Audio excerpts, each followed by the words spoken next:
Nintendo is the most influential video game company in the history of the media and has once more struck gold with the Nintendo Switch that is selling like crazy even more than 5 years after its release in 2017. Most people interested in games know this already, but what started their rise in the gaming scene wasn't actually a Mario game. Well, Mario's in it and you do play as him, but a little game called Donkey Kong by the now legendary Shigeru Miyamoto.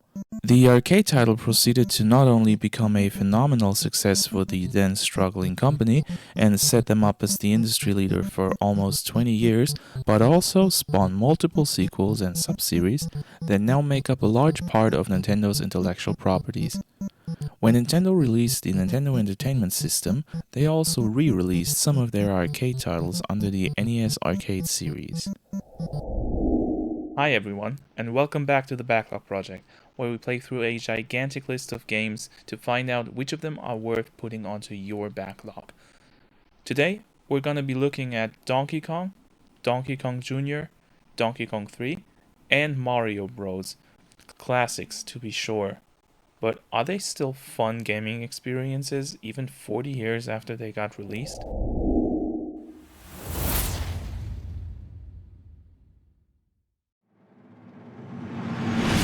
The first Donkey Kong released in Japan in July of 1983 alongside the NES and was ported from the arcade as faithfully as possible. This resulted in the gameplay, sound, and graphics to be largely the same, but the need to omit almost all of the arcade version's cutscenes, the transition scenes between levels, and even an entire stage due to size limitations on early NES cartridges. I found an awesome video by Dragon Screen Retro Games that showcases the exact differences between both versions, and there's a link to their video down in the description, so go ahead and check it out.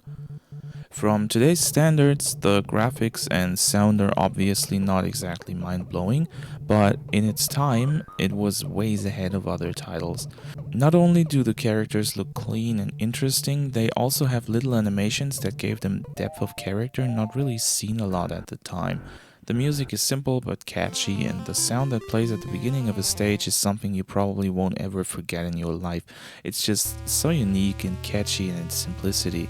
This is also where Mario's well-known jumping sound originated. Let's just be happy they decided to get rid of his walking squeaks in later games though. Donkey Kong has kidnapped Pauline, and it's up to Mario to come to her rescue. We need to climb 3 levels of a metal structure by dodging all sorts of obstacles like fireballs, barrels, and bouncing springs. On the way, we can collect various of Pauline's lost items like her purse that give us bonus points, so let's get to it. The controls are fairly simple. You can run to both left and right, jump and climb ladders. Different from later games Mario stars in is that you cannot jump on enemies to defeat them. Touching an enemy means death. Falling into a pit means death. Jumping onto a platform that is more than Mario's size below him also means death. You get 3 lives, and if you lose all of these, you'll start back from the very beginning. So, if we cannot defeat enemies, how do we beat the stages? Pretty simple. We reach Pauline, who is waiting at the top of each stage by avoiding and jumping over the enemies and just running until we get to her. There is a power-up, the hammer, that you can pick up and then defeat enemies by hitting them with it for as long as the power-up lasts. Just remember that you lose the ability to jump while using this. Jumping over or defeating enemies gives you points, as does collecting items and clearing a level. There is no real point to these in the NES version, but high scores were a major motivator in arcade games, so we'll just let that slide. The first and probably most well-known level of the game has us dodging barrels that Donkey Kong rolls down towards us and fireballs that continue to spawn from the oil drum at the lowest point in the stage. We reach Pauline by climbing up ladders while jumping over the ever-increasing obstacles. The second stage looks similar, but requires us to jump onto moving platforms to carry us towards our goal. This is also the stage where springs show up that we have to duck under if we want to survive. The third and last stage's goal isn't to reach Pauline, but to walk over the supporting beams of the structure to eliminate them. Once all 8 beams are gone, Donkey Kong falls down and we miraculously don't fall with him. Mario and Pauline look at each other with love in their eyes, and then it loops back to the first level. This continues until you spend all your lives, each loop becoming increasingly more difficult by having more and or faster enemies to deal with. I haven't really encountered any bugs, glitches, or frame rate issues in the version I played, nor could I find anything that suggests that such things exist on the original NES cartridge, apart from two minor glitches that are very specific to Trigger and won't affect general gameplay.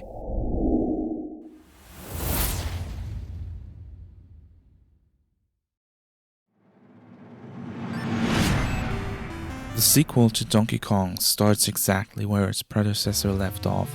Our beloved Plumber is the antagonist this time around, and has captured Donkey Kong after freeing Pauline from his grasp. The game has you take the role of his son, Donkey Kong Jr., instead of playing as Mario and trying to free your father from the clutches of the presumably evil human. The port to the NES saw less sacrifices being made than with the first game. The game is only missing a few small cutscenes, but all of the 4 levels of the arcade made their way into the home console version. Graphics and sound are largely the same quality as with the original Donkey Kong. The ape's son just oozes personality, from the way he looks scared when hanging from the vine to being happily smirking every time he reaches the end of a level. The music by Yukio Kaneoka is once again very simple, but engaging and catchy, while sound effects are more of a mixed bag. I absolutely adore the way DK Jr. sounds when he walks, but climbing is almost the same irritatingly squeaky sound that Mario does in the first game, and I just cannot in good faith call this anything but annoying. Gameplay is where this sequel really shines. The premise is the same. Get to the end of each stage without touching an enemy. This time though, you're a gorilla and excel at climbing, which means there are vines and other climbable things in each stage to help you get to where you need to go. The addition of climbing adds a layer of complexity to the game and makes it a lot more engaging. You can dodge not only to the right and left, but also above and beyond. That means that enemies also have more complicated movement patterns, and you need to plan out where you want to go, so you always have a way of avoiding enemies without falling to your death. Instead of hammers, there are now fruit hanging in some places in each level that fall down when you touch them, killing all enemies that get hit by the falling harvest. The game uses the same high score system as its predecessor, and it is equally pointless. The first stage instantly introduces you to the new core mechanic of the game, climbing. There are vines all over the place with little crocodiles called Snapjaws crawling up and down trying to keep you from reaching your father. There's also water that kills you when you fall in.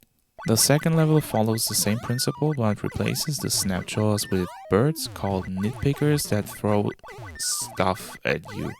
Apparently these are eggs, but I'll let you decide what that looks like to you. It also introduces the concept of moving platforms and extending poles you can stand on and grab onto to get you to the other side of a stage. Stage 3 ditches the jungle theme and throws you in a factory riddled with electric currents, so-called sparks, that dash around the stage. It's similar in concept to the first stage of the first game, but with the addition of climbable ropes. The last level of Donkey Kong Jr. has you push 6 keys up into keyholes to destroy Donkey's cage, while dodging Snapjaws and nitpickers. Once you clear the stage, you get to see Mario and Donkey Kong falling, and Jr. catching his father while Mario falls to the ground and dies. I did encounter a small bug that had me fall through a platform by hitting the one above it from below after jumping off a spring, but other than that, there seem to be no issues with the coding of this game.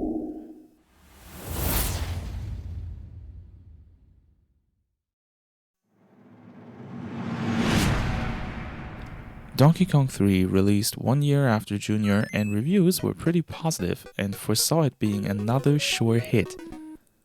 It wasn't.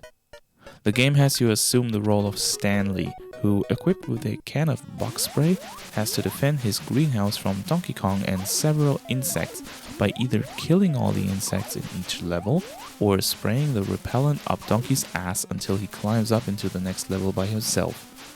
How is that in any way similar to the first two games?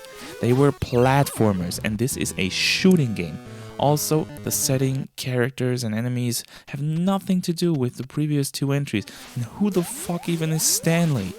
Okay, let's calm down for a second and analyze this fairly.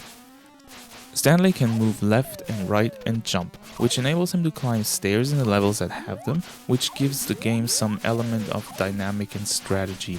He can only shoot his bug spray straight up, which means most enemies also attack you from upwards. However, there are certain enemy types that try to steal the things that Stanley is protecting. I think these are supposed to be flowers, but they might as well be Space Invaders, I really don't know. Anyways, some enemies try to steal these and you want to protect them because they give you bonus points when you complete a level. Now, what do you do when an enemy reaches these things? You wait until it flies back up high enough so you can shoot it again, because there's no way to shoot them when they're beside or below you. There are a few different enemy types that are either there to be killed or to annoy you. Donkey Kong himself doesn't do anything except slide back down when you don't hit him for a while, which resets your progress in the level. There are 3 levels, but they're all very samey, so I won't go into detail. Just look at what's on screen and try to see the difference. This is also the only game in the series where nothing happens when you clear the 3rd stage. It just loops instantly. I didn't even know I had already beaten all the levels until I was about 10 stages in and checked Google to see if I did something wrong. I haven't encountered any bugs, except for the enemies, haha, in the time I was playing the game, and I couldn't find any online.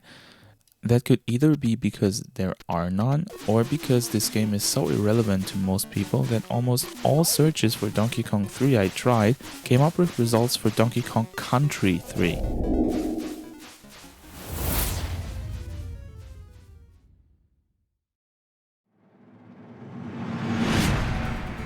The original Mario Bros.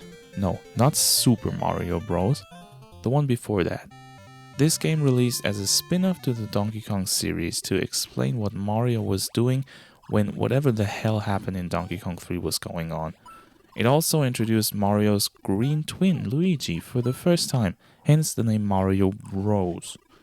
The game is essentially a very basic version of the general gameplay loop that Super Mario Bros. And many other 2D platformers would later adapt. You run from side to side while trying to defeat all of the enemies in a given stage by hitting the floor from below, which in turn flips the enemies on their backs and makes them killable by running into them. There are shell creepers, who are eerily similar to Koopa Troopers, sidesteppers, grinning crabs that need to be hit twice to be flipped, fighter flies, jumping flies that can't be flipped while in the air, and slip eyes that make the platforms they die on slippery. Each stage is basically the same with different enemy patterns. If you or an enemy leaves the screen by the sides, you appear back on the other side, so there's an element of strategy here. There's also a POW block in the lowest part of the screen that flips all active enemies at once, but can only be used 3 times before it is depleted. Mario Bros. Has no real ending and, similar to Donkey Kong 3, loops the levels for as long as you can beat them by throwing ever more and faster enemies at you. The game also has no notable glitches or bugs that I could find, so it seems like all the games in the NES arcade series are competent ports of their original versions.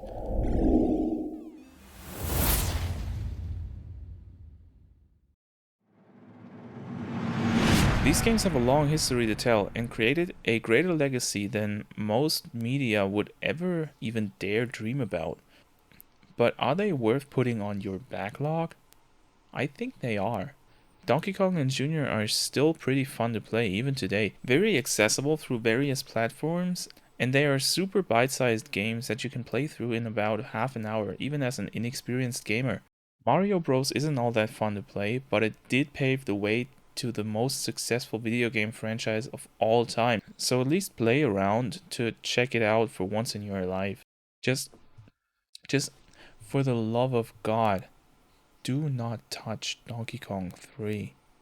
Alright guys, that's it for this week's episode of the Backlog Project. If you enjoyed this video, be sure to give it a like and check out our other videos on the channel to see if there's anything missing on your backlog.